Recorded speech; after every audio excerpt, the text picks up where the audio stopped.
오늘부터는 전기기기를 들어가 볼 건데 우선 직류발전기에 대해서 공부를 해보기 전에 오늘이 첫 시간이니까 발전 원리를 잠깐 설명해 드릴게요.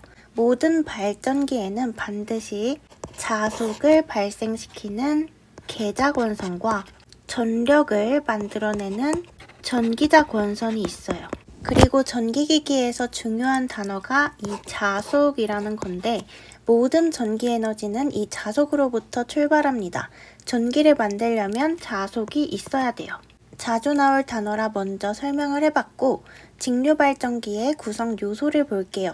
계자는 자속을 발생시키는 역할을 합니다. 보통 여자전류를 흘려서 자기장을 만들어내고 우리가 곧 자주 볼 기호가 이 I하고 F 이건데 계자전류 또는 여자전류라고 부릅니다. 이게 둘이 완전히 똑같은 전류라는 건 아닌데 같은 성분을 갖고 있기 때문에 직류기에서는 계자전류를 여자전류라고 표현을 하기도 해요. 나중에 또 볼 거니까 너무 걱정하지 말고 일단 그렇구나 하고 넘기면 돼요. 그리고 이게 구조적으로는 계자철심에 권선, 코일이 감겨있는 형태예요. 추가로 직류기의 계자는 고정되어 있다는 것까지 기억을 하고 넘어갈게요.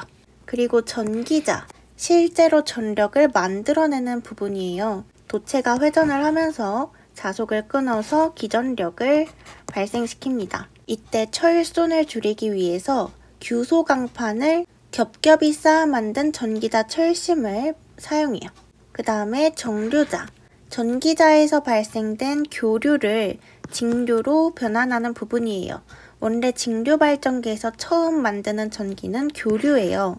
기본적으로 발전은 전기자권선이 회전하면서 계자에서 나온 자속과 끊임없이 교차하는데 이 과정에서 교번전류가 만들어지고 결국 교류가 발전됩니다.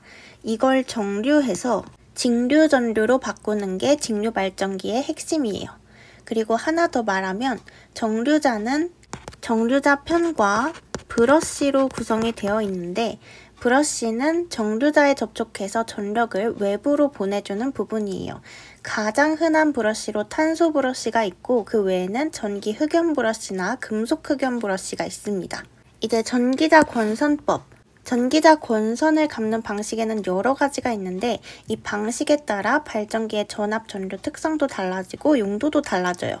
그래서 환상권과 고상권은 철심 구조에 따른 분류인데 환상권은 링 모양의 철심 내외에 도선을 휘감는 구조고 안쪽 도체는 기전력이 작고 수리가 어렵다는 특징이 있어요. 요즘에는 거의 사용을 하지 않죠. 고상권은 철심 겉면에 이렇게 홈을 파고 여기에 권선을 감는 방식이에요. 기전력도 잘 나오고 수리도 쉬워가지고 용이합니다. 계로권보다도 페로권이 많이 사용이 되는데 계로권은 여러 개의 코일을 독립적으로 철심에 감아요. 근데 페로권은 코일이 다 연결되어 있어서 끊임없이 페에로를 형성합니다. 그래서 페에로는 브러쉬로부터 전류가 끊어지지 않아서 정류에 유리하기 때문에 더 많이 사용돼요. 단층권은 슬롯 한 개에 권선이 한 줄만 들어가요. 단순하기는 한데 슬롯을 그럼 많이 써야겠죠. 근데 2층 거는 슬롯 한 개에 두 줄이 들어가서 슬롯 활용도가 높고 공간 절약이 가능해요. 여기서 가장 중요한 건 팝권과 중권인데 이거는 다음 페이지에서 표로 따로 봅시다. 그래서 많이 쓰이는 권선법이라고 해서 고상권, 페로권, 2층권, 중권이 있어요. 그래서 앞 글자를 따서 고페, 이중이라고 암기를 하면 끝. 팝권과 중권은 시험에 자주 출제가 되는데 팝권은 전기자 병렬 회로수 2개, 그래서 A는 2, 중권은 P개 해서 A는 P예요. 기호가 A.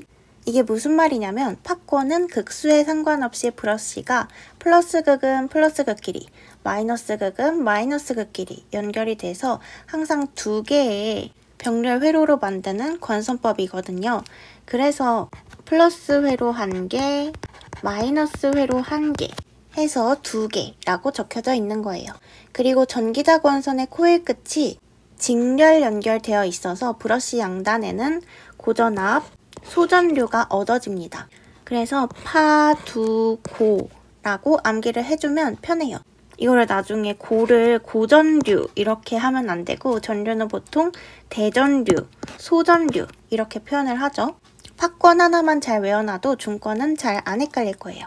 그리고 균합파는 공극 불균일에 의해서 발생하는 순환전류 때문에 생기는 불꽃을 방지하기 위해 설치하는 고리인데 이 교재에 써져 있는 그대로 암기하시면 돼요. 그래서 공극 불균일로 인한 불꽃 방지, 이게 바로 키워드. 그리고 균합파는 4극 이상인 중권 발전기에만 설치를 하고 팝권은 병렬 회로가 단 2개라서 순환전류가 흐를 구조 자체가 없기 때문에 필요가 없습니다. 오른쪽에 유기기전력 공식이 나왔는데 유기기전력은 직류발전기의 전기자 권선에 유도되는 전압이에요.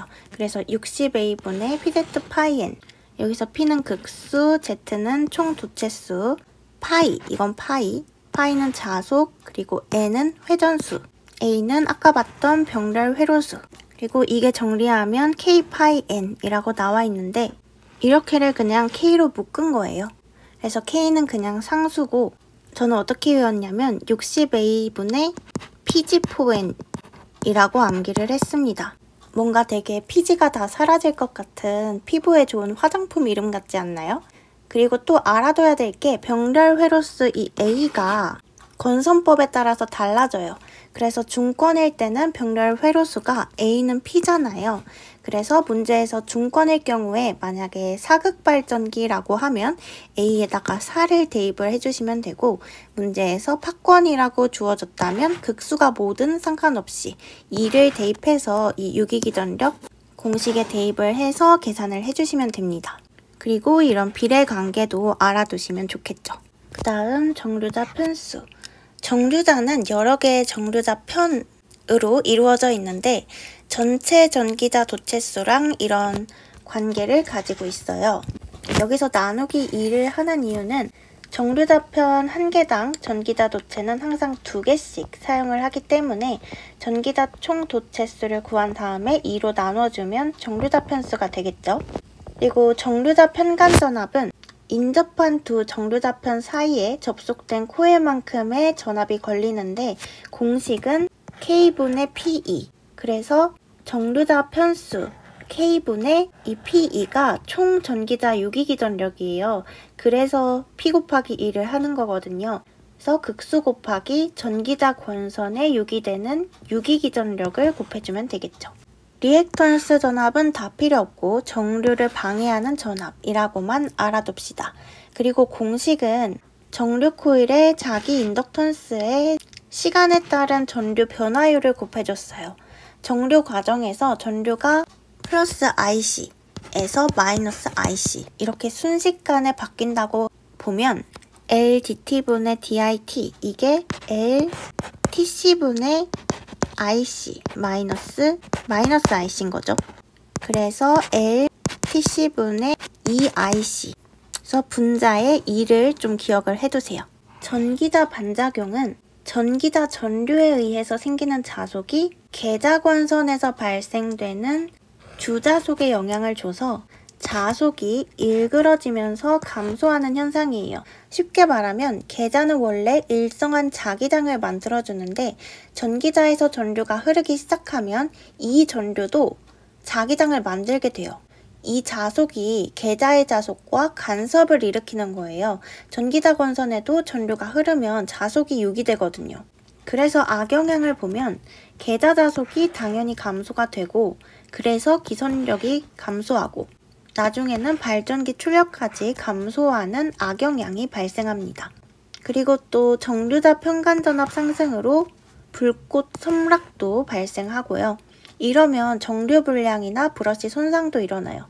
그리고 원래 브러쉬는 중성축에 설치가 되는데 전기자 전류 때문에 자기장이 삐뚤어지면 중성축이 회전 방향으로 이동하게 돼요. 발전기일 때는 중성축이 회전 방향으로 이동을 하고 전동기일 때는 회전 방향과 반대 방향으로 이동을 한다.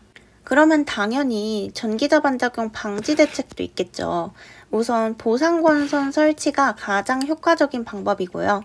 보상권선은 계자극의 철심 부분에 홈을 파고 그 자리에 보상권선을 전기자 전류와 반대 방향으로 흐르도록 설치를 해서 전기자 전류에 의한 기자력을 상쇄시키는 방법입니다. 보극은 계자극과 같은 극성이 되도록 결선한 건데 계자극과 90도 떨어진 중성축 근처에서 설치를 해서 전기자 권선과 직렬로 연결이 되어 있어요. 이렇게 하면 중성축에서 발생되는 전기자 반작용을 상쇄해서 정류를 개선할 수 있습니다. 브러쉬를 이동시키는 방법도 있는데 중성축이 이동하면 여기에 맞춰서 브러쉬도 같이 이동을 시켜주는 거예요. 근데 좀 번거롭긴 하겠죠. 그리고 이런 공식들도 있는데 감자기자력, 교차기자력 이것도 가끔 공식이 출제가 되니까 암기를 해놓으시면 좋을 것 같고 그냥 공식 찾는 문제로도 잘 출제가 되거든요. 그래서 180분의 알파라는 거, 180분의 베타고 막 알파분의 180 이런 거 아니라는 거. 이 알파는 각도예요. 브러쉬의 이동각입니다. 이거를 기억을 해두셨으면 좋겠습니다. 전기자 권선에서 유기되는 전류는 원래 교류였죠. 근데 이걸 정류자 브러쉬를 통해서 직류로 바꿔주는 과정이 바로 정류예요. 그러면 정류작용을 나쁘게 하는 원인도 잠깐만 짚고 넘어가 볼게요. 아까 리액턴스 전압이 정류를 방해하는 전압이라고 한 거 기억나나요? 그래서 리액턴스 전압이 너무 클 때 정류를 방해하게 되고요. 그리고 보극이 없거나 위치가 맞지 않을 때 그리고 브러쉬 위치나 재질이 나쁠 때 이럴 때 정류작용이 나빠집니다. 지금 보이는 곡선은 정류 곡선 유형인데 정류가 얼마나 잘 됐는지 품질 분류를 한 거예요.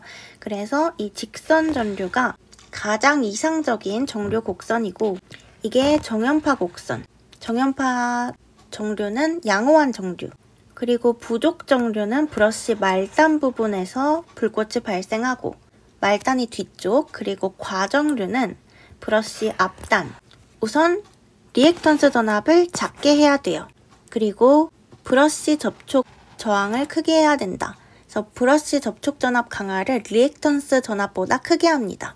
그리고 보극을 적절한 위치에 설치해야 전압 정류 효과가 크겠죠. 그리고 탄소 브러쉬는 접촉 저항이 커서 저항 정류에 유리하고요. 전기자 권선을 전절권 대신에 단절권으로 사용합니다. 그리고 정류 주기를 길게 정류 주기를 길게 한다는 건 회전자 속도를 낮추면 한 바퀴 도는데 시간이 길어지니까 정류도 천천히 더 안정적으로 이루어질 수 있어요. 직류 발전기 종류를 볼 건데 타여자 발전기 이 타여자라는 말이 좀 생소하죠. 타는 원래 다른이라는 뜻이잖아요. 여자 전류를 별도의 회로 다른 곳에서 공급하는 발전기예요. 여자는 또 뭐냐면 계자에 자속을 만들어주기 위해서 흘려주는 전류. 그래서 지금 그림을 보면 두 개의 회로로 나뉘어져 있는데 이제 여기가 계자 회로. 그래서 외부 DC 전원에서 전류 IF를 흘려서 계자에 자속을 만들고 이 오른쪽이 그러면 전기자.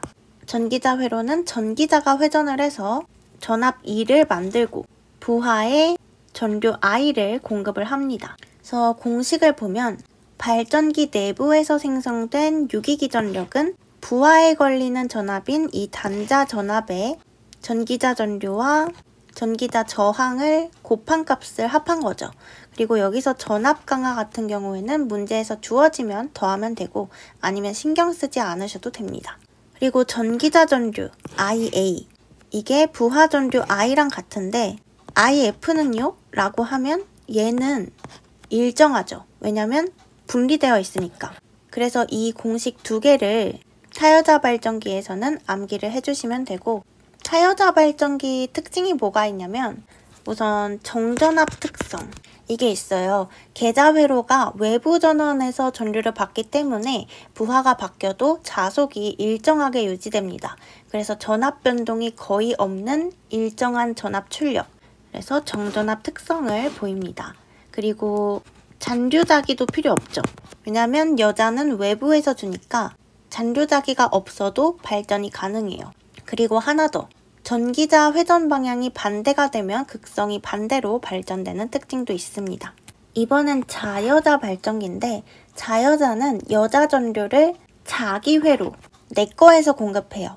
그래서 자여자 발전기는 계자와 전기자가 하나의 회로로 접속되어 있는 발전기예요. 그래서 분권 발전기를 보면 지금 계자와 전기자가 병렬로 연결이 되어 있어서 전기자 전류가 두 갈래로 나뉘어 흘러요. 그래서 전기자 전류 공식을 보면 IA는 I 플러스 IF라고 되어 있죠. I는 부하 전류니까 V분의 P고 IF는 계자 전류니까 V에서 계자 저항 RF를 나눠주는 거죠. 전기자에서 갈라져 나간 여자 전류 IF가 계자에 공급이 되고 남은 전류 I가 부하에 공급되는 구조예요. 그리고 만약에 문제에서 무부하시라고 하면 부하 전류가 0인 거잖아요. 그러면 IA랑 IF가 같아지겠죠. 무부하시에는 전기자 전류랑 계자 전류가 같다. 그리고 부하시에는 전기자 전류랑 부하 전류가 같다. 이거를 미리 알아두시면 계산 문제 풀 때 좀 편리할 거예요. 그리고 아까 타여자 발전기는 정전압 특성을 보인다고 했는데 분권 발전기에서는 정전압 특성이 타여자보다 떨어지기 때문에 부하가 바뀌면 전압 변동이 커요. 그리고 여자 전류를 만들기 위해서는 꼭 잔류자기가 필요해요. 그래서 역방향 운전에서는 잔류자기가 소멸되어 발전이 불가능하다. 이게 회전 방향이 바뀌면 잔류 자속이 없어져서 발전이 안 됩니다. 그래서 이 분권 발전기가 어디서 사용이 되냐면 전기화학용 축전지, 충전 전원이나 아니면은 동기기 여자용 전원으로 사용이 됩니다. 이제 직권 발전기도 한번 보면 직권 발전기는 계자와 전기자가 직렬로 연결이 되어 있어요. 직권이 영어로 시리즈잖아요. 그래서 전체 전류가 전기자, 계자, 부하 순으로 같은 전류가 시리즈처럼 흘러요. 그래서 특징은 직렬 회로니까 부하에 따라 전압 변동이 심해요. 직권 발전기에서 그나마 시험에 잘 나오는 건 무부하시 폐회로가 되지 않아서 여자가 되지 않아서 발전이 안 돼요. 그래서 부하가 있어야지만 여자 전류도 흐를 수 있습니다. 직권 발전기에서는 요게 좀 시험에 나오는 것 같고, 그리고 잠깐 기전력식도 한번 보면 계자 저항 RS 이게 직렬이기 때문에 더해준 거고, 직권 발전기에서는 무부하시 전압 확립 안 된다, 발전 불가능하다. 이거를 꼭 기억을 해두세요. 그 복권 발전기는 분권 발전기와 직권 발전기의 혼합형이에요. 계자 권선이 병렬 권선과 직렬 권선 모두를 포함합니다. 그래서 복권 발전기는 가동 복권이랑 차동 복권으로 나뉘는데, 가동 복권은 직권 계자 권선과 분권 계자 권선이 자속이 더해지는 거고, 차동 복권은 상쇄되는 거예요. 찍는 법을 조금 정리를 해왔는데, 여기서 발전기 종류별 특징을 좀 정리를 해봤어요. 그래서 직권이랑 과복권은 전부하시 부하 전류가 증가하면 직권 계자 전류가 증가해서 단자 전압이 상승하는 특성이 있어요. 그렇다고 얘네들이 같은 건 아닙니다. 복습 겸 다시 말하자면 직권은 무부하시 여자 되지 않아서 무부하시 전압 확립이 안 된다고 했어요. 근데 과복권은 무부하시 운전이 가능합니다. 그리고 평복권은 전부하 때나 무부하 때나 단자 전압이 같게 되는 특성이 있고, 부족복권은 거의 분권 발전기랑 비슷해요. 차동복권은 수화 특성이라는 걸 가지는데, 전류가 많아지면 전압이 급격하게 떨어져요. 그래서 이 특성을 이용해서 용접용 발전기나 누설 변압기에 이용합니다. 그래서 수화 특성 하면 전류가 많아지면 전압이 급격히 떨어진다. 이렇게만 기억을 해두시면 되고, 그리고 가끔 문제에 가동 복권 발전기의 내부 결선을 바꿔서 복권 발전기를 직권 발전기로 사용을 하고 싶은데 어떻게 해야 하는지 물어봐요. 그럴 때는 복권 발전기를 직권 발전기로 바꿀 때니까 분권 계자를 개방시키면 되고요. 복권 발전기를 분권 발전기로 바꿀 때는 직권 계자를 단락시키면 돼요. 직권으로 바꿀 때는 분권 계자를 개방한다 해서 직권으로 바꿀 때는 분권 계자를 개방한다 해서 직분계라고 암기를 해두시면 좋을 것 같아요. 그러면 분권으로 바꿀 때는 분직단, 이런 것도 가끔 시험에 나온다. 직류발전기의 병렬운전 조건. 병렬운전은 직류발전기 두 대를 한 부하에 나란히 연결해서 동시에 운전하는 방식이죠. 근데 병렬운전 조건이 있는데, 첫 번째로 극성이 같아야 돼요. 플러스 마이너스 방향이 같아야 한다는 거고, 그리고 단자 전압이 같아야 합니다.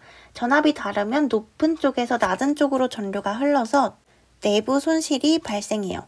외부 특성이 수화 특성이어야 해요. 부하 증가 시에 전압이 좀 떨어지는 성질이 있어야 자동으로 부하가 분담돼서 그래요. 특히 직권 발전기랑 과복권 발전기의 경우에는 전류 증가 시에 전압도 올라가니까 병렬 운전이 불안정해요. 그래서 반드시 균합선을 설치해야 된다. 여기서는 이 균합선이 가장 중요합니다. 언제인지도 중요해요. 직권 및 과복권 발전기의 경우에. 그리고 시험 문제에 병렬 운전 조건으로 자꾸 용량이 같을 것 이런 식으로 나오는데 용량이나 중량과는 무관합니다. 그리고 특성 곡선은 무계유, 부계단, 외부단 이것만 알면 문제를 다 풀 수 있고요. 약간 무계유는 뭐게요 이런 느낌이고 근데 좀 머쓱하긴 한데 부계단은 뭐 계단 알죠? 그리고 외부단 뭔가 외부에서 침입해온 정 느낌? 네, 그래서 이게 어떤 식으로 문제가 나오냐면 직류 발전기의 외부 특성 곡선에서 나타내는 관계로 옳은 것은 이라고 나와요. 그러면은 정답은 부하 전류와 단자 전압 이런 식으로 정답이 됩니다. 그래서 이렇게 암기를 하라고 한 거예요. 이번에는 전압 변동률 공식이 나와 있는데 전압 변동률은 발전기의 부하를 연결했을 때 전압 강하에 의해서 발전기 단자 전압에는 전압 변동이 생겨요. 이 비율을 전압 변동률이라고 하는 거고 무부하 시 단자 전압에서 정격 부하 시 단자 전압을 빼고 정격 부하 시 단자 전압을 나눠준 거에 이제 100을 곱하면 비율이 되겠죠.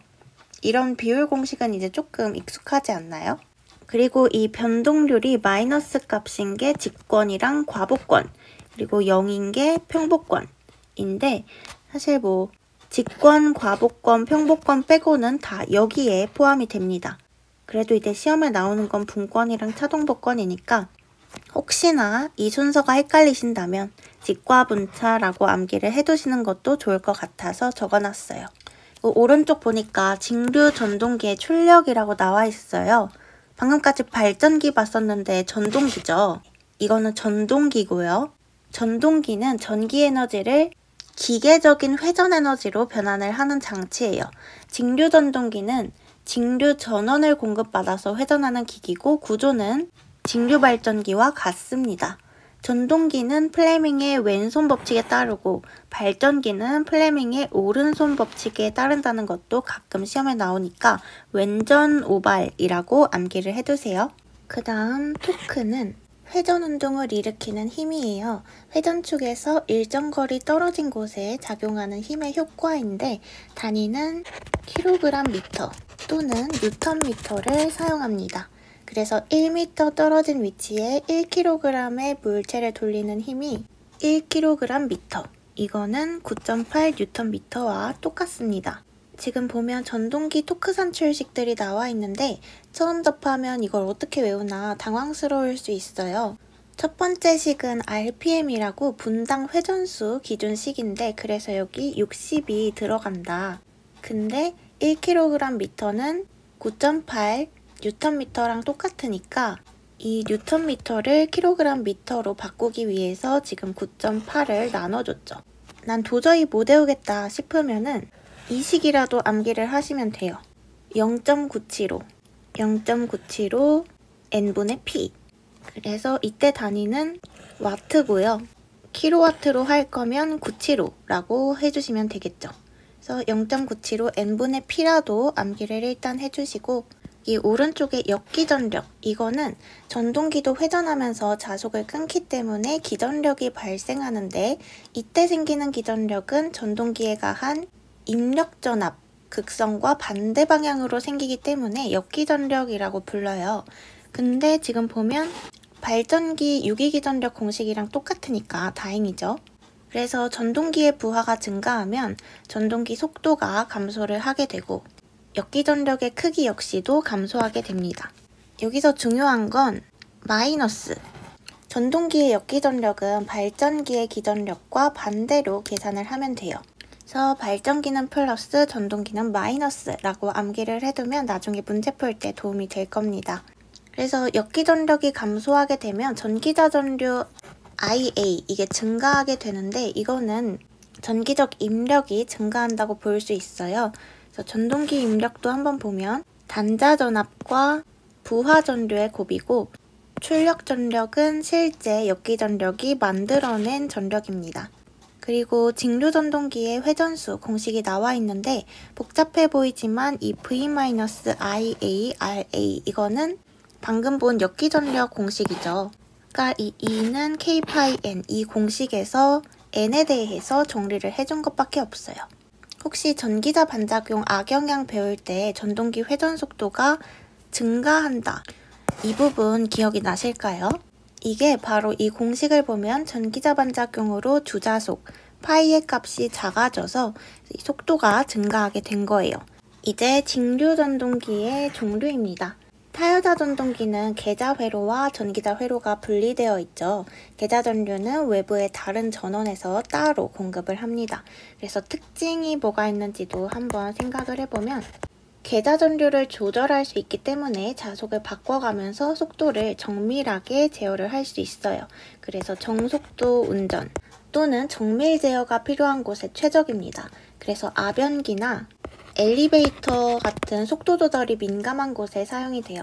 그리고 전원극성을 반대로 하면 회전 방향도 반대가 돼서 정방향 운전, 역방향 운전이 모두 가능하다. 그리고 전동기에서는 공식이 발전기와 반대로 하면 된다고 했었죠. 분권 전동기는 전기자와 계자가 병렬로 연결이 되어 있어서 전압은 같고 전류는 나눠지는 거죠. 부하가 커지면 속도는 감소하지만 속도 변화가 크지는 않아서 타여자처럼 이 정속도 특성이 있고요. 그리고 분권 전동기는 무여자 운전 금지, 그리고 직권 전동기는 무부하 운전 금지, 이게 중요한데 분권 전동기는 전격 전압 상태에서 무여자 운전 시에 위험 속도에 도달해서 원심력에 의해서 기계가 파손될 우려가 있어요. 그래서 계자 권선에 퓨즈를 삽입하면 안 되고 분권 전동기는 공작 기계나 컨베이어 같은 정속도 운전이 필요한 곳에 사용을 합니다. 그리고 직권 전동기는 계자와 전기자가 직렬로 연결이 되어 있고 전류는 같고 전압이 나눠지죠. 부하가 커질수록 전류도 커지고 자속도 커지기 때문에 기동 토크가 매우 커요. 문제에서 관계 같은 거 물어볼 때 이렇게 제곱이 들어가면 다 직권이라는 거. 이것도 기억을 해두세요. 그리고 직권 전동기는 벨트 운전을 금지하는데 이거는 벗겨질 염려 때문에 그렇고, 그리고 전동차, 이 전철, 건상기, 크레인 이런 것처럼 빠른 속도보다 큰 힘을 필요로 할 때 사용을 합니다. 정리를 하자면 큰 힘이 필요할 때는 직권, 그리고 일정 속도 유지는 분권, 정밀 제어는 타여자가 되겠네요. 운전법 보겠습니다. 직류 전동기의 기동법이 왜 필요하냐? 전동기가 정지 상태일 때는 역기 전력이 0이니까 전기자의 과도한 전류 이렇게 흘러서 기계가 고장날 수 있어요. 그래서 기동시 전류를 인위적으로 줄이는 장치, 저항이 필요한 거예요. 저항. 그래서 기동 저항기 SR을 최대 위치에 둬서 기동 전류를 줄인다. 그리고 계자 저항기 FR이라고 하는데 최소 위치에 둬서 계자 전류를 크게 해서 기동 토크를 보상합니다. 속도 제어법에는 전압 제어법, 저항 제어법, 계자 제어법이 있는데 전압 제어법은 전동기의 외부 단자에서 공급 전압을 조절해서 속도를 제어하는 방법이에요. 정토크 제어고 효율이 좋고 광범위한 속도 제어가 가능합니다. 예시 방식이 이렇게 나와 있는데 워드 레오너드 방식은 정부하시에 사용을 하고 광범위한 속도 제어가 가능해요. 그리고 일그너 방식은 부하 변동이 큰 경우에 사용을 하는데 플라이휠은 뭐냐면 전동기 축에 붙이는 무거운 회전 원판이라고 생각을 하면 돼요. 전동기 속도가 갑자기 바뀌지 않게 버텨주는 역할을 합니다. 그리고 직병렬 제어법은 직권 전동기에만 사용을 합니다. 저항 제어법은 전기자 회로에 기동 저항을 삽입해서 속도를 제어하는 방법인데 에너지 손실이 커서 효율이 낮다 보니까 잘 쓰이지는 않아요.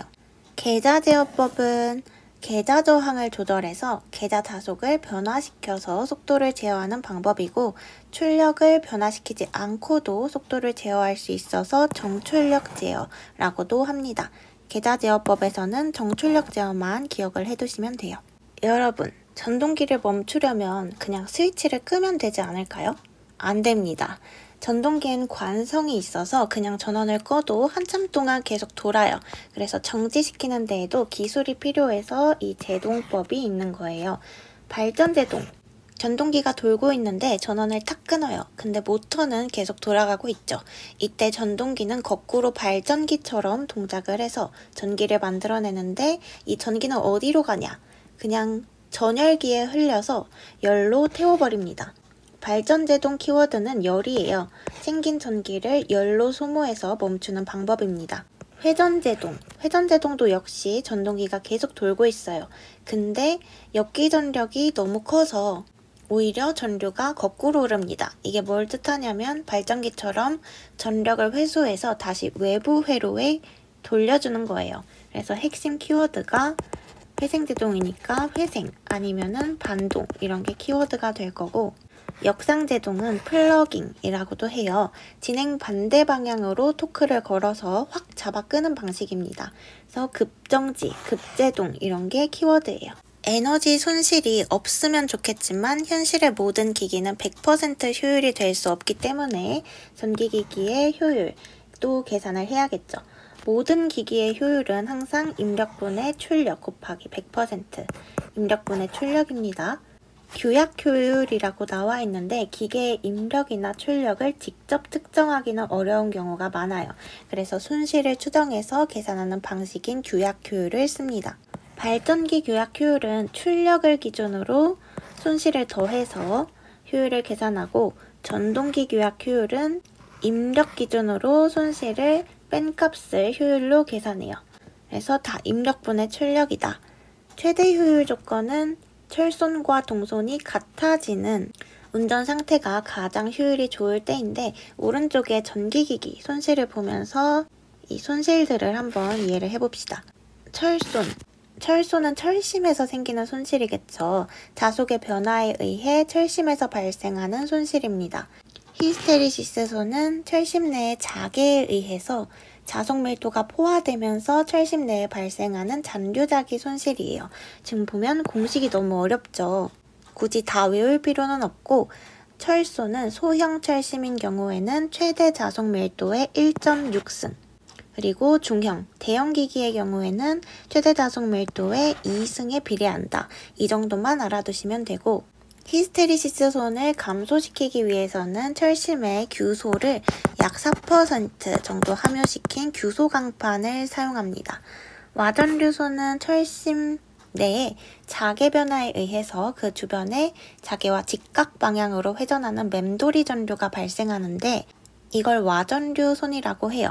그냥 공식에 다 제곱이 들어가 있다. 이 정도만 알면 되고, 와전류손을 감소시키기 위해서는 철심을 얇게 만들어서 그 사이를 절연해서 겹쳐서 원하는 철심 두께로 만든 성층 철심을 사용을 합니다.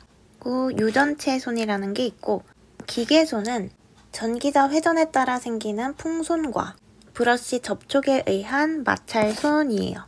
그리고 동손은 코일에 전류가 흘러서 발생하는 저항 손실, 공식 기억해둬야 되고, I제곱 R.